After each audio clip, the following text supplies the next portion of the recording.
A couple of weeks ago, we did on Earth Day, we did a set for the Earth Day fashion show that was here. Oh, yeah. I doubt very much if any of y'all were here for that.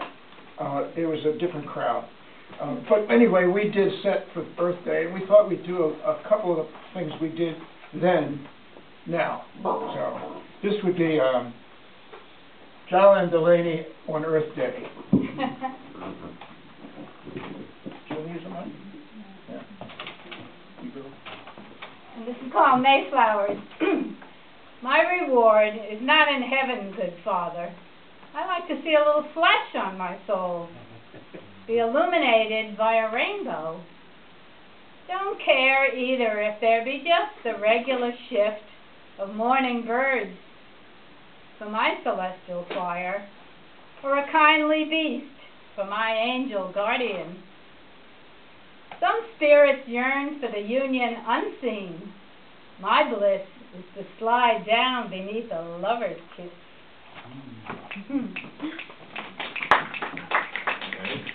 It's called the sting of a bee. The sting of a honeybee is wicked. A prick at first that almost itches until it grows and grows into an ache so angry you have to stop what you're doing and pay attention to it.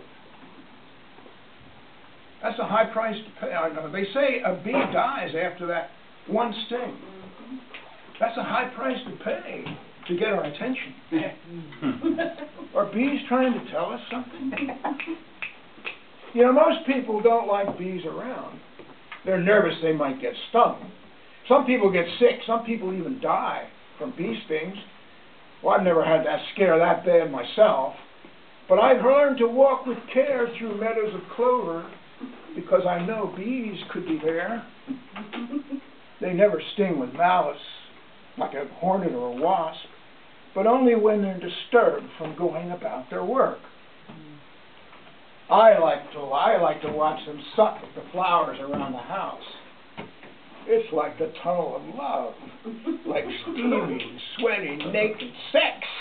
Each time one of those little honeybees ravishes a consenting flower. But now they say the bees are vanishing. Are they dying out? Or packing up and heading back to Venus, where the witches say they came from? Are they giving up on us? What will we do for honey?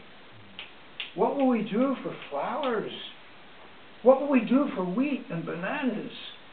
What will we do for life here on earth without that wicked sting of the bee?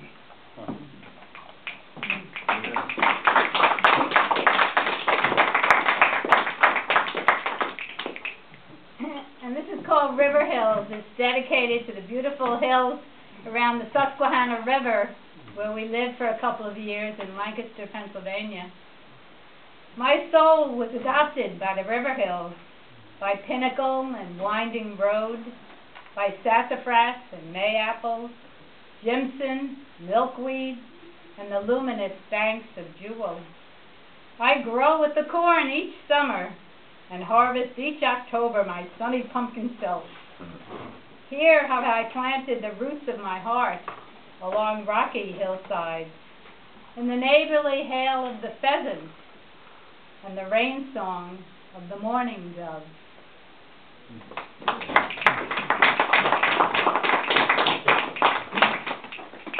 And this one is similarly from that part of the country. It's called A Meadow in Eternity.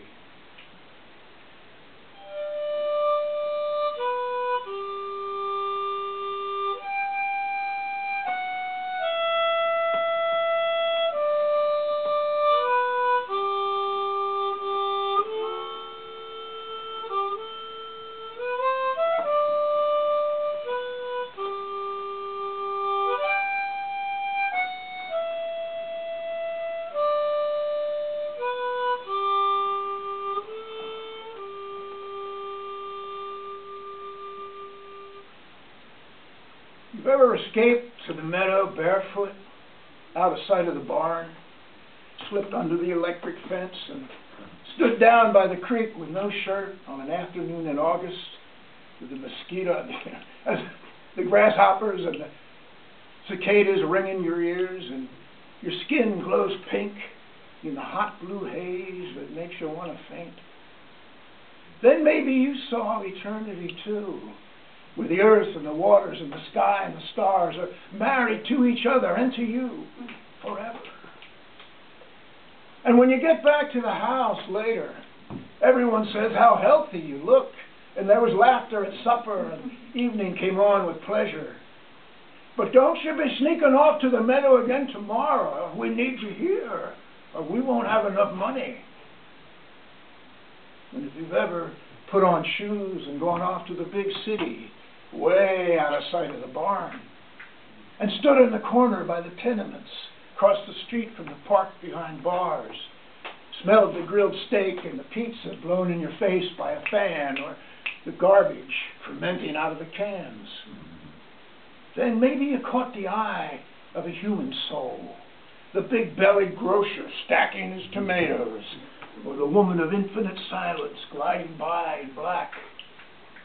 And you remembered the meadow, buried beneath the concrete and the tar, inside the din of human noise, which maybe an earthquake or an atom bomb or righteous acid could release again.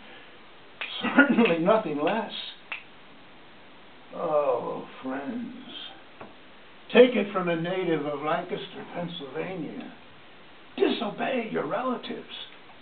If you still have a meadow somewhere back in eternity, get to it before it's sold to the men who build big cities.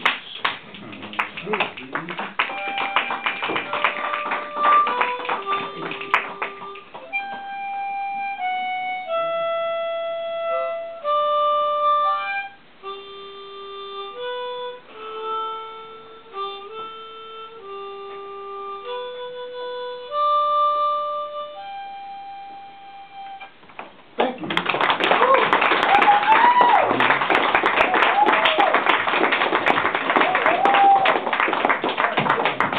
One more time for Jala Magic.